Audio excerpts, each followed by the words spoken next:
I'm Paul Higgins, an ex-corporate executive turned business owner who for 5 years struggled to grow a cloud consulting business whilst battling a chronic disease. With the help of mentors and experts, I got the business model right, built a sales and marketing engine, and developed a high-performing team that ended in a successful exit. I received a kidney transplant from a mate, and now on my second life, I dedicate my time to helping other cloud consultants scale quickly with less effort to enjoy life. Detecting an accent? I'm an Aussie working globally from Melbourne, Australia. I interview successful cloud consultants sharing their scaling stories to give you inspiration and practical tips. I have dedicated experts for cloud consultants on the show to save you time and money by working with the right people. If you want to scale quickly with less effort to enjoy life, you're in the right place. Let's get started. Hi, I'm Paul Higgins and welcome to the Cloud Consultants Show, episode number 474. Today's topic is do it selling, and you will learn first how to research a potential client, and there's some great little tips given. The second is the 5-sentence email that you can send, and great themes around adding value. And you won't believe how many times you should be adding value, right? So that's going to surprise you in a nice way. And the third is the top 3 actions from a book which has 77 actions in it. It's called Do It Selling. So if you're a first-time listener, welcome. And if you love what you hear, please subscribe. It's for cloud consultants. If you consult and deploy a SaaS platform, you're at the right place. If you're a regular, love to get those emails at paul@paulhigginsmentoring.com. They mean the world to me. Often, this is a bit lonely as a podcaster, so it's great to hear from you. And also, if you've got a topic you'd like me to cover, please let me know. And you'll get a summary in the notes or the podcast that you're listening to. And also there's a full transcript that you can get at paulhigginsmentoring.com/podcast.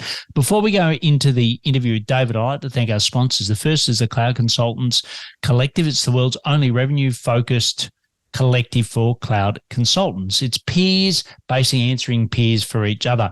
So I think it's much better than Google and YouTube, but why don't you check it out for yourself? You can join free today at thecloudconsultantscollective.com. And the other is Workflow Academy. Are your top performers feeling overwhelmed by their workload? Do you worry about their performance? And even worse, the fact that they might leave? Well, we've partnered with Workflow Academy to provide you highly trained junior talent that can support your top performers to ensure that the team stays on track. You can learn more about this game-changing solution at paulhigginsmentoring.com/WFA today. Let us get support for you and your top talent so you can achieve your business results more. So our guest today is David Newman. He is known as one of the top revenue growth mentors for consultants, executive coaches, and B2B experts who want to get bigger clients, bigger deals, and higher fees. Don't we all want that? His Do It MBA mentoring program has successfully put through 800 graduates. He's the author of the #1 business bestsellers book, Do It Marketing, and also Do It Speaking. And we're going to talk today about his latest book, which is Do It Selling, which is released in April. So it'll be out well and truly by this episode. So what I'll do now is hand you over to David Newman. So great to have you here, David. Thank you, Paul. It's great to be here. Yeah, well, look, I've, as with all guests, I do my research, but I must admit, when I researched you, I was so excited to have you on the show. What you provide and what we're going to talk about is what you really need. So why don't I kick off, though, with who your ideal clients are and what problems you love to solve for them? Sure. So our ideal client is a professional services firm. So it could be a consulting firm, training firm, technology firm, marketing agency, and they typically suffer from being really great at the work of their work, and they just don't like the marketing and the sales part. And they will do anything, typically, they will do anything other than prospecting, lead generation, and having conversations with people who can hire them. And so what we hear a lot, and I'm sure you hear this too, Paul, it's our business is all referral. Our business is all word of mouth. And what that says to me is we have abdicated our firm's growth potential and we have abdicated our responsibility to grow this firm to its next level of success. So we're going to fix all of that for everyone listening right here, right now, today. Brilliant. Well, we can't wait. I'm going to dive into that in a moment. But yeah, look, I've got to agree with you. It's such a common thing. And I suppose for me, I was a little lucky because I had a corporate background of sales. Coca-Cola taught us fairly well, and obviously marketing as well. So for me, when I had my business partner, he was definitely what you just described. He was brilliant at the technology, brilliant at solving complex client problems, but didn't really do the front end. So we worked well together, and that sort of helped us get a nice exit because of that. But there's so often that, I meet people and I say, yeah, what's your number one lead source? And they normally say referrals. I said, who's it from? And it's normally from their SaaS partner. And I'm like, okay, so how consistent are they? How much of a window do you get before they come in? Are they who you actually really want to work with? And as we dive into it, I'm sure you've heard it and before as well. It's not right. They want to deal with these type of people and they just get sent everything, right? And then their business is so complicated. It's hard to manage. They're constantly changing processes. And if you're sitting here, watching or listening to David and I, and you're nodding your head like David is, it's like, yes, okay, we've got a solution. So I know that you've just put out a book, Do It Selling, right? So why don't we just dive into what's the key premise of the book and how's that going to help me as a cloud consultant to get out of my little hole of, not being in sales into sales? Well, that's actually among the very first ideas in the book is that in the book, literally I've written, Paul, you are a salesperson. And anytime where you see or hear salesperson or salespeople, I am talking to you. Because yes, you are a cloud consultant. Yes, you are a professional expert, but you don't get to do what you want to do until you start to do what you have to do in order to get clients and in order to get revenue. So one of the things that I talk about also early in the book is if you really don't like sales and selling, and there's a whole series of legitimate reasons why people might not like sales and selling. It's the way you've been sold to in the past. It's bad salespeople. It's bad sales training, and it's bad sales experiences. So now when you put on your cloud consultant hat and it's like, oh, and now you have to sell, all of these yucky and unpleasant memories and stimuli start to come back to you. I'm going to invite people to remove the word sales and remove the word selling from their vocabulary. And let's put an entirely new context around this. I believe that in order to get clients, all you have to do is you have to send out enough invitations to conversations. So let's break down both parts of that. Generally, when I say to a cloud consultant, hey, how do you feel about invitations? Not many of them are going to be scared of invitations. Invitations are usually good. On the other end of an invitation is a party or bourbon or barbecue or cookies or something that's going to be fun. Let's talk about the second part, conversation. Are most people afraid of conversations? Not really. Conversations is where you get to exchange ideas. You get to meet new friends. Some of these new friends might become lifelong relationships. And generally, a conversation is something to be looked forward to and something that is fun and enjoyable. And in the case of a sales conversation, it could be profitable. So if you literally strike out the word sales and selling, the question becomes, are you sending enough invitations to conversations to people that you have a strong feeling you might be able to help? And almost always the answer is no. Yes. So I'm going to use a little dental floss analogy. I go to the dentist. I'm not a big flosser. I brush my teeth, but I hate flossing, just like many people hate sales. The doctor sits me down in the chair, the dentist, and he says, so, David, he looks around in there and he sees what's going on. David, how much are you flossing? And Paul, my answer for years was, well, doc, not as much as I should. Yeah. The real answer was never. I never flossed my teeth, but I wanted to avoid the lecture about only floss the teeth you want to keep. So my answer was not as much as I should. When we turn around and we ask our cloud consultant friends, so how much proactive prospecting are you doing? Now they can no longer hide behind, well, not as much as I should, because David Newman taught me the not as much as I should answer. The answer is not enough or nothing, or it's the wrong kind of prospecting that is very frustrating because it's blind cold calling or spamming or seeming like an ambulance chaser. It is the opposite of intelligent prospecting. And one of the things that we go deep into with the Do It Selling book, because prospecting is such a fraught subject, is we don't want people cold calling. We don't want you spamming strangers. We don't want you batch and blasting your LinkedIn network. We want you to do intelligent prospecting based on research, based on relevance, and based on finding people that you want to open a genuine relationship with. And if you can do that, then you will start to have enough invitations to conversations, and those conversations will start to convert. Yeah, I think that's fantastic. And often I'll talk to cloud consultants and say, look, how do you do your exploratory when you go into a project, right? And they take me through the process. I'm like, that's exactly what you're doing on the front end, right? It's just before you get to the project, but you've got all the skills, right? You've got all the skills there, like you said.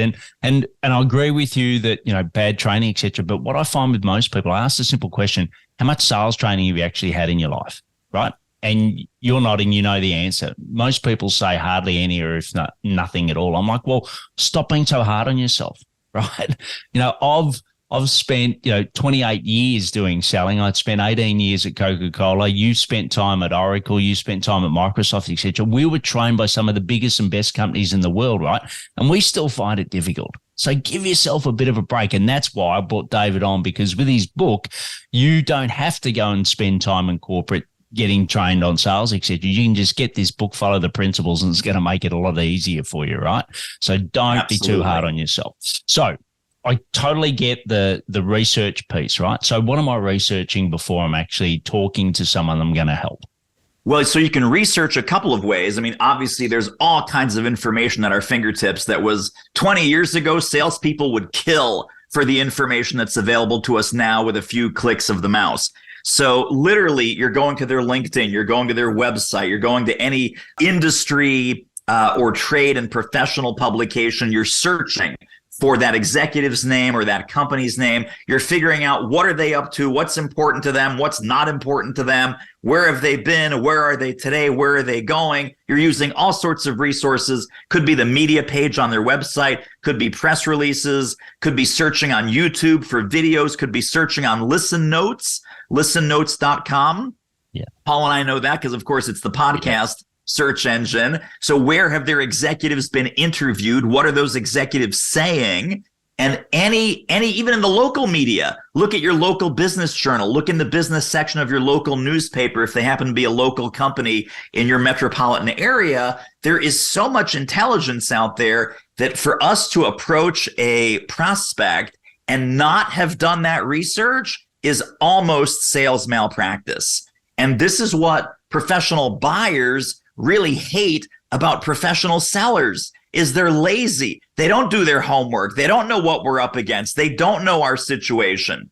They literally walk in and say, so what do you guys have going on here? And you sound like an idiot. So buyers don't want you to sound like an idiot. Obviously, you don't want to sound like an idiot. So doing 15 minutes, and I outline how to do this in the book, it's literally 15 minutes of research. And then people say, but David, that takes time. That takes work. It's like, of course it takes time. Of course it takes work. But, unlike if we're selling widgets, we don't need to make 100 sales a month.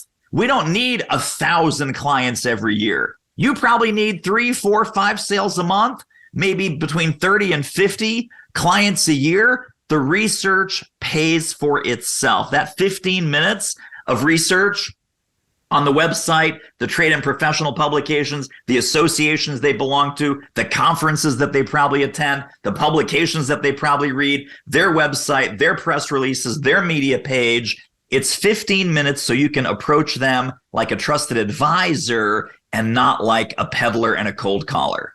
Spot on. And you can get your team to do it. So I've got my team do it for me. So then I'm only, it's taking me 2 minutes to go over the 15 minutes that it's taken them.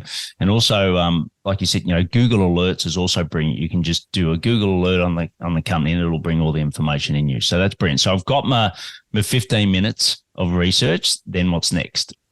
Well, then I think it's probably the scariest part of this whole thing. It's what does the initial approach look like?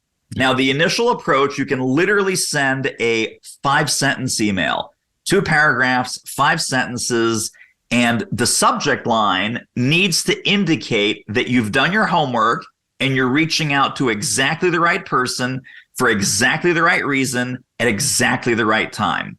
So if I had done my research on Paul, for example, the subject line might be something like, Paul, cloud consultants problem, cloud consultants question, right? So it's like, oh, okay, so this is relevant. He's probably going to open that email. And then the email might be, Paul, I've listened to your fantastic podcast. I understand that cloud consultants have a big problem with sales and selling.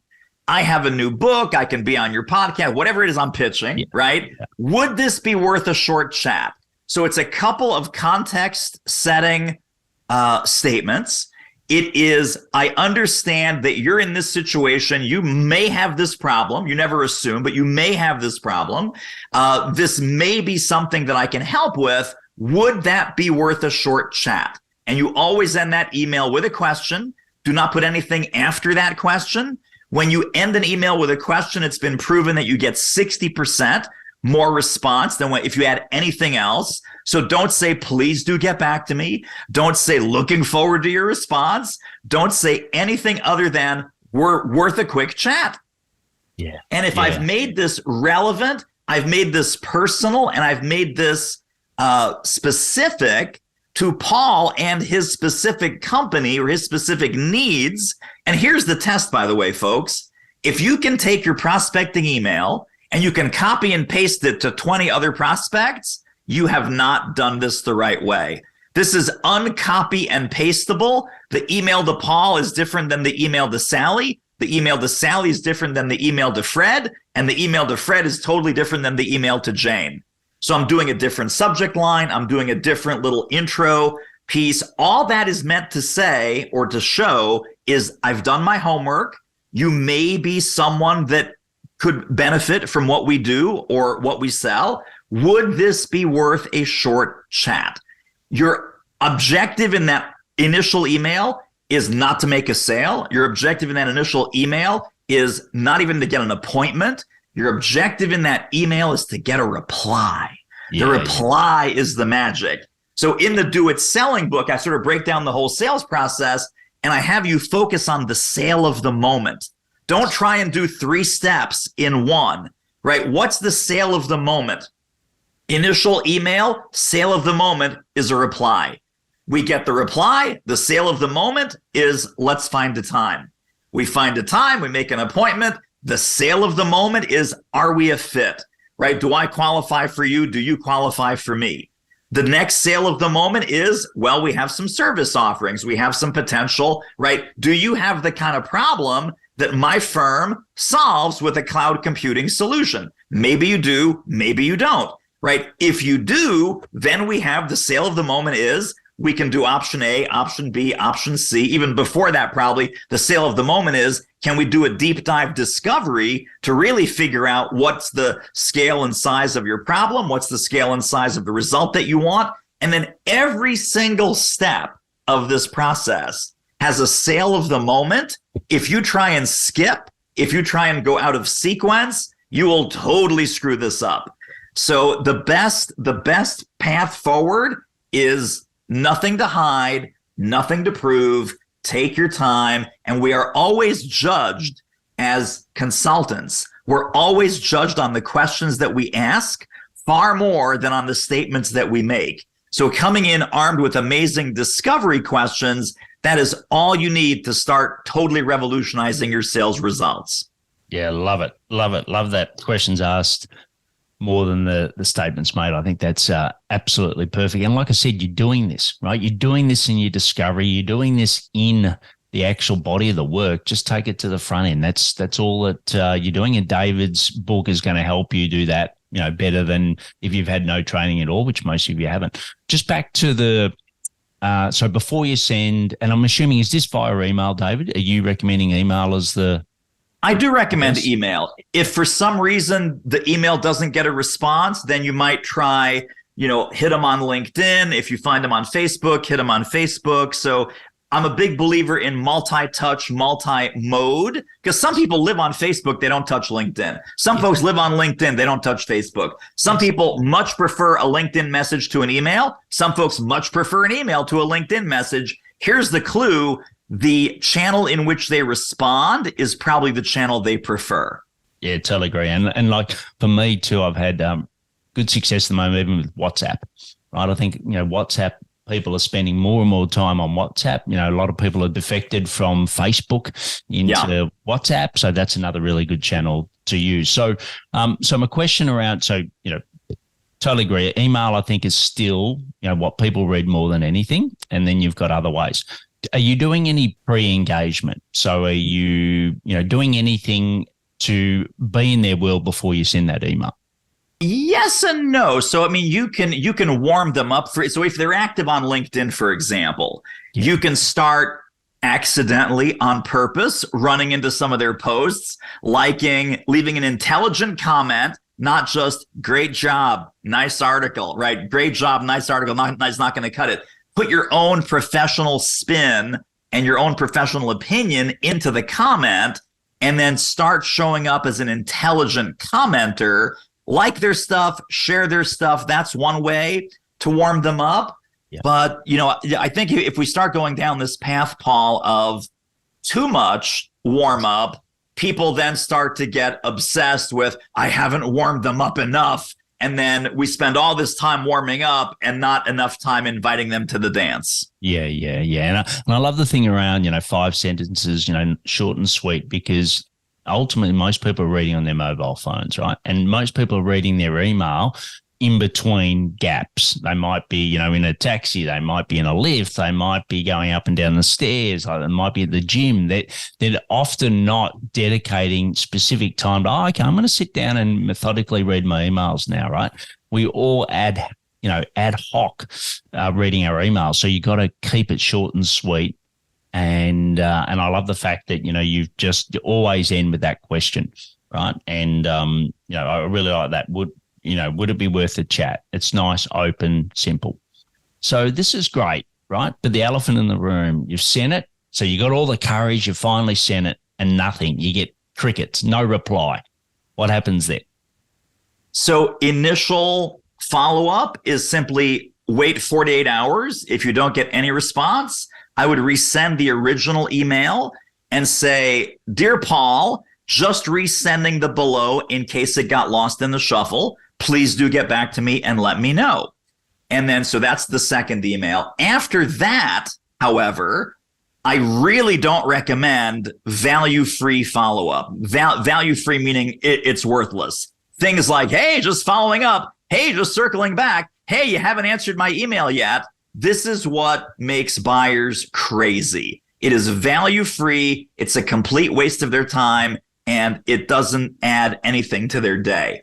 So at that point, I would start doing a value-rich follow-up sequence where every touch point adds some insight or adds some value or adds some new information to that prospect, saying, hey, Bob, just came across this research, thought it might be valuable. Feel free to share it with your team. And you're not saying, hey, I've emailed you 3 times. You haven't gotten back to me. What about our call? What about setting up an appointment, right? It's just you start acting as if you're hired before you're hired. So set up your value items ahead of time. These can be links, blogs, resources, videos, white papers, checklists, PDFs. Some of them can be yours. Some of them can be from other sources that the buyer would recognize and respect. So, you find things in the industry news, you find things in your email that might be of interest. I have literally sent things. I've subscribed to all kinds of the same things that my prospects subscribe to. And I was like, hey, Paul, this just came across my inbox this morning. it reminded me of firms like yours that may be wrestling with problems X, Y, and Z. Have a look. I'm curious which one of these 3 problems in the article is most relevant for you right now. So I'm sending resources, I'm sending information, I'm sending insights.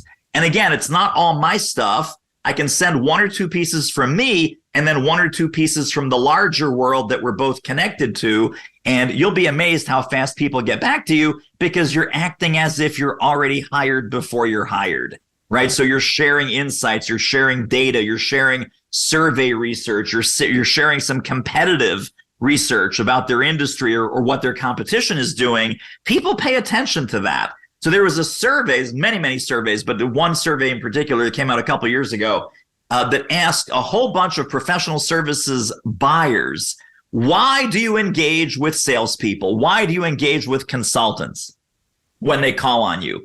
The number one answer was to learn something new, to get insights about the industry that we're in, to get some competitive intelligence about what our competitors are doing or thinking that we might not be doing or thinking. And then they asked another question in the same survey: when do you stop responding to salespeople? When do you stop responding to consultants? No big surprise. The answers from these executives and these CEOs: when we stop learning anything new. That's when they go dark. That's when those emails go unanswered, those voicemails go into a black hole, and you never hear from them again. So I've had my clients follow up with a prospect 11 times, 12 times, 13 times, always sending little tidbits of value. Nothing. On the 14th contact, the CEO or the prospect sends back, "Let's talk." And they usually close that deal and so I just literally had this a couple of weeks ago. 14 contacts, nothing, 1 conversation, $30,000 deal, because the person kept adding value and kept the conversation moving forward with client education and client insights. And they said, wow, this person's sending all of this value, all of these insights for free. Imagine what we would get when we hire them. And the spacing between those value-added emails, David? Like, what's the spacing? Every 7 to 10 days. Every 7 to 10 days. Yeah. Okay. Cool. Yeah. And so 2-3 times a month to keep them warm. And so people, and think of ourselves as buyers. And this is something that's really, really important. One of my friends named David Priemer has a fantastic book called Sell the Way You Buy. And it's all about, we're always wearing 2 hats. We have the cloud consultant hat, and then we have the regular person hat. The regular person hat, we get sold to all the time. We get marketed to all the time.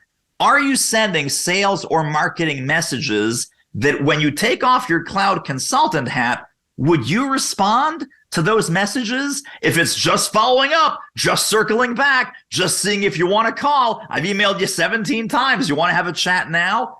We ignore those, right? We tune those out, we unsubscribe, we get the heck out of their world. If someone every 7 to 10 days, the message that you're sending is, I'm going to stick with the game here. I'm going to keep adding value. I'm going to keep being helpful. I'm going to keep being relevant until you tell me to stop.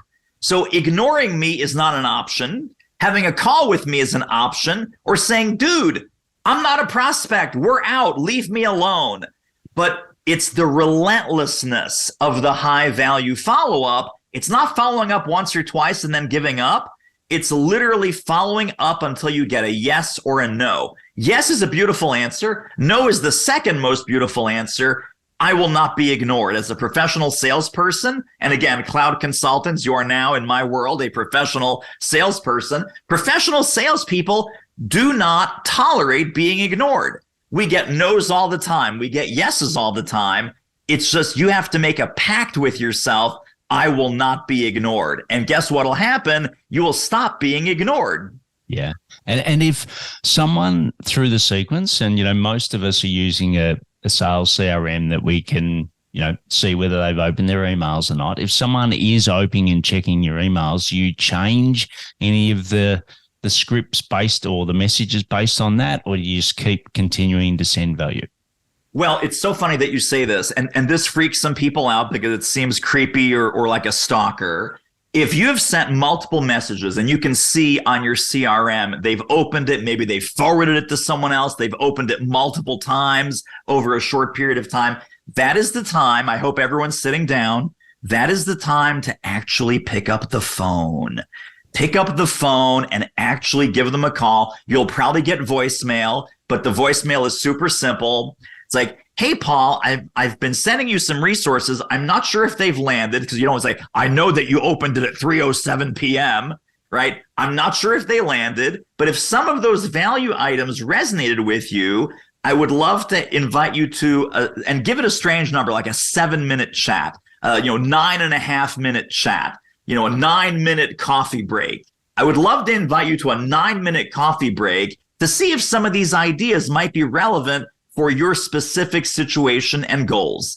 I can be reached at blah, blah, blah, blah, blah. They will never call you back. We're not expecting a call back, but just as a courtesy, you leave your number, you leave your email. You will be amazed because they're in the rhythm of opening your digital communication. Then they hear your voice. So you can do that with either a voicemail on the phone. You can do it with a video email like Vidyard or BombBomb or some of these video email platforms. Yeah. You can even, if they're active on LinkedIn, you can see if they're active on LinkedIn or not.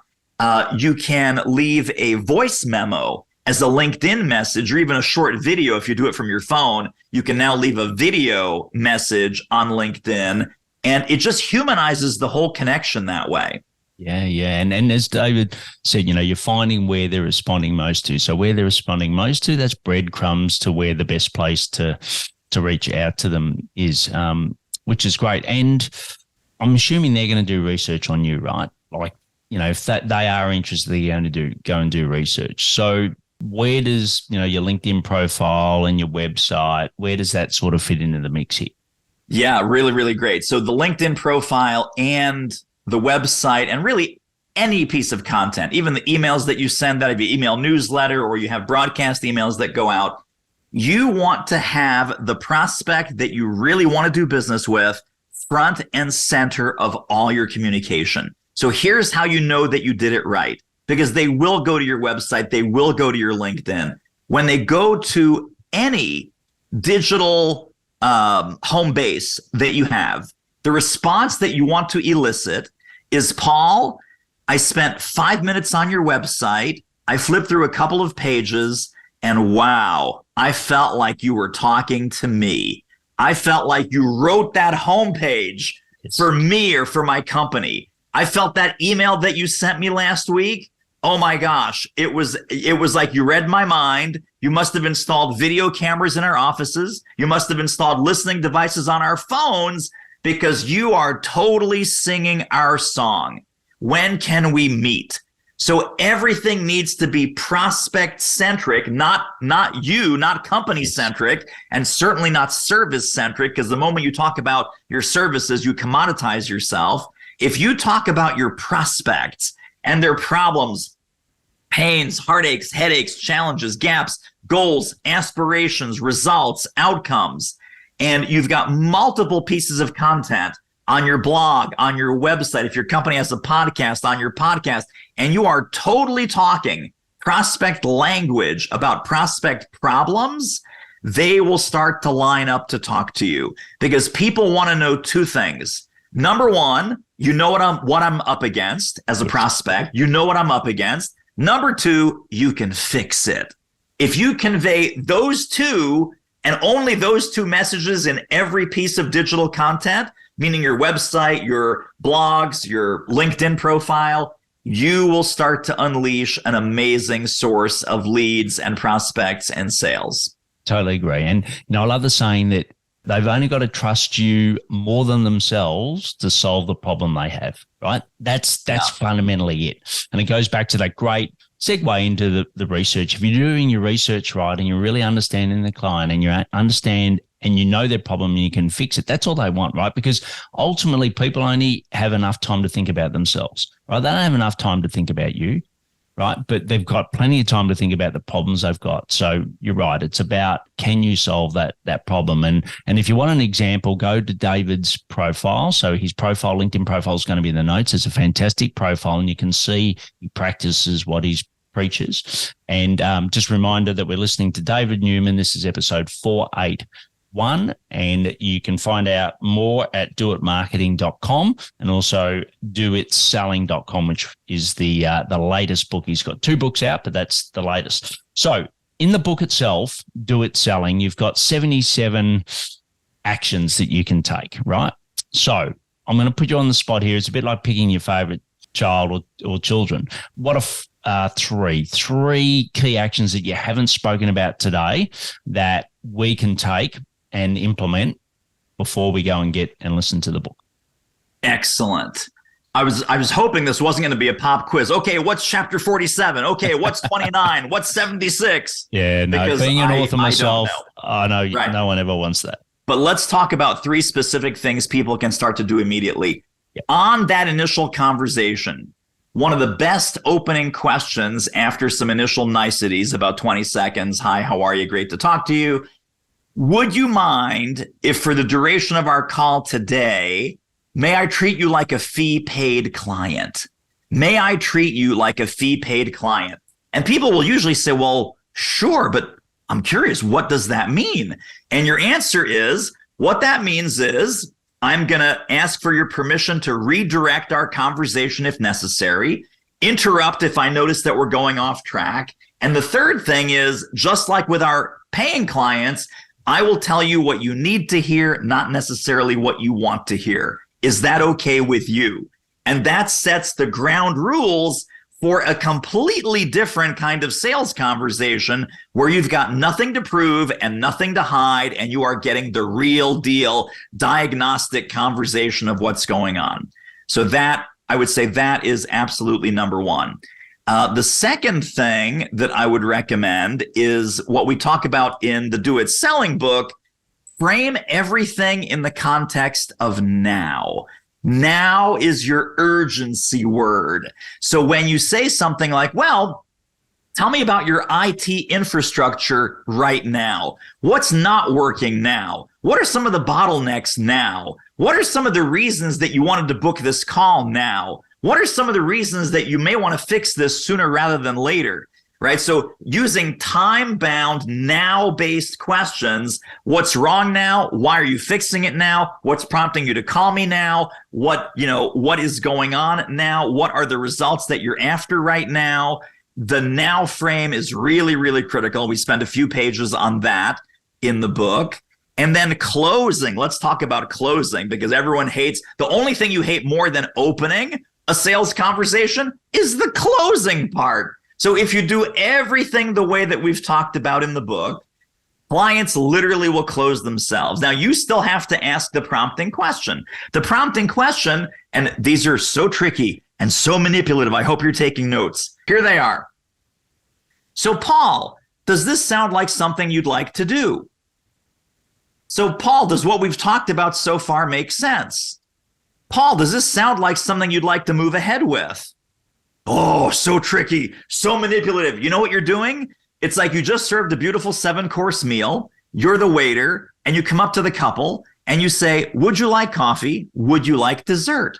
No one throws down their fork enraged going, I can't believe you're selling me coffee. You're selling me dessert. Why is it totally okay for the waiter to say, would you like coffee? Would you like dessert? Because it's a natural extension of everything that has come before. So if you do everything right in the sales process, clients simply close themselves. And when you ask, does this sound like something you'd like to do? They go, yes, it does. When can we start? Because you've talked about the problem, the outcome, the investment, the process. Now, there's no more mystery. And it's like, would you like to go ahead? One of my favorite closing lines, and I probably shouldn't say this because, of course, we have prospects that hear this all day, every day. But I will say to a prospect, if this is really true, and by the way, you never want to lie in any sales conversation, much less the closing conversation. Here's the closing line I have used to make millions and millions of dollars over the years. Paul, this is based on everything that you've shared with me. It's a green light from me. Is it a green light from you? And people love this question. So a green light from me means that you tick all the boxes for a fantastic client and a fantastic outcome and a fantastic project. So I'm admitting you to my university. Are you willing to pay the tuition? It's a green light from me. Is it a green light from you? And people will literally look into the Zoom camera if you're doing this on Zoom, and they go, it is a total green light from me. Let's get started. And it's an amazing, amazing power dynamic where you're entering this beautiful sales relationship as peers and as partners. No one is superior. No one is inferior. No one's doing anything to anyone else. We are embarking on this together. Yeah. And David's book, you've definitely got to go and read it. I've read it. The 77 actions are fantastic. And you've got a sense for what it is here. But what you'll realize by listening to David is it's not that difficult. You naturally do this, right? You naturally do this. It's just getting some reframing, some context, and taking David's all his experience where he's been trained in large companies, like I said before. He's gone and helped lots and lots of people. So he's tested lots and lots of things that work. And now he's just feeding it to you all in a beautifully short presented book that you can go and take. And the most important thing is to go and do the action. Right? No use listening to this and thinking, okay, that's fantastic. I'll get to that one day. One day never happens, right? The only person that's going to move the needle on your business is you. The only thing that's getting in the road of you actually having more sales is you, right? And here's a golden opportunity to take all of this research that David's done, put it into this book and go and implement it. So that's what you're going to do. But before we go and do that, David's going to answer the 4 questions at the end, which these are rapid fire, David. So you're ready for these? I am ready. All right. So the first one is, what are the daily habits that you do to help you scale Do It marketing? One of the mantras that I teach and preach and live with is you have to put fresh targets on your radar daily. So literally daily prospecting research, daily prospecting outreach. Brilliant. And where do you find more about how to grow your business? Like, you're an expert, you help lots of people. Who's helping you? So I read a ton of books, business books, sales books, marketing books. I love Seth Godin. Seth Godin, of course, very inspirational, big picture, not necessarily nuts and bolts tactical, but man, oh man, I challenge you to read Seth's blog. I challenge you to read any of his books and not get some business building inspiration. Brilliant. And the next is, what's one wish we could grant you for Do It marketing? 100,000 copies sold of Do It selling, not for the revenue, but knowing that 100,000 cloud consultants and professional services firms now have this handbook and they're profiting from the ideas. It's really, for me, about impact. And that would be my dream. Brilliant. And the last question is, what do you know now that you wish you had have known earlier? Well, so everything.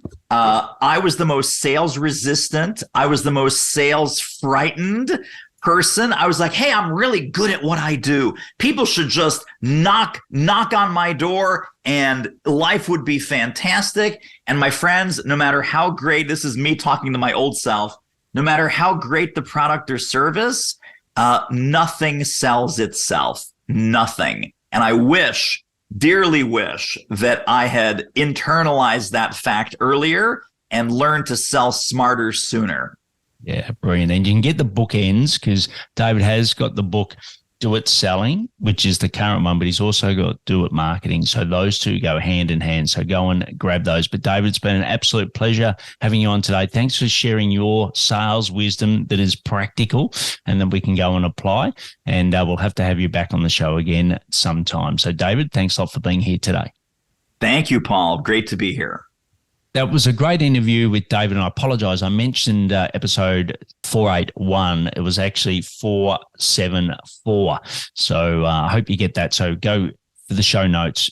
Just put in David, but go to 474, the Cloud Consultant Show. And why don't you share? Like I said, he's got a brilliant LinkedIn profile. So why don't you first connect with David to follow his material, but also share a photo of this episode with him. He'll love you for that as a bit of a thank you. Also share it with some of your peers. They'll think you're a rock star because most of them would like to get these tips that David has shared on how to sell. Check out our solo show. And also, if you're a cloud consultant and you're looking to scale and you want a bit of a benchmark, I've got a fantastic book for you. Just go to paulhigginsmentoring.com/blueprint to get your free copy today. And as always, please take action to scale quickly with less effort to enjoy life more. Learning is just one piece of the puzzle. It is now time for action. Head to today's show page at paulhigginsmentoring.com/podcast. Get the links and put it into action. Head to your favorite podcast platform, subscribe, rate, and review the show. Suggest topics for me to cover at paul@paulhigginsmentoring.com. And don't wait one more minute to gain access to content, especially for you, a cloud consultant, at paulhigginsmentoring.com/newsletter. This could be the difference between wasting time figuring it out yourself or scaling quickly with less effort to enjoy life.